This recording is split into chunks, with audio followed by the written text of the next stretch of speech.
বাজলো সানাই বাজলো রেশা খেলো শুভ তিথি, রাজার ঘরে ছোট রানী এলো পদ্মাবতী।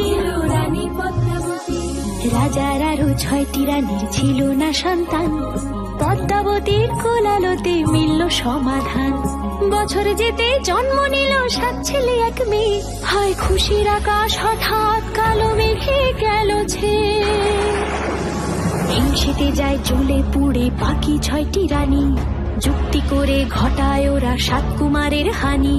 সুযোগ মতো 7 ছেলেকে মাটিতে দেয় পুঁতে, বাঁচে একা পারুল ওরা পায় না তাকে ছুতে।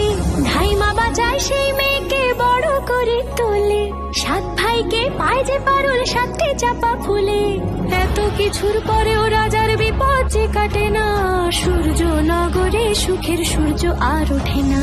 হিংসা বিবাদ বিচ্ছেদ আর প্রেমের কাহিনীতে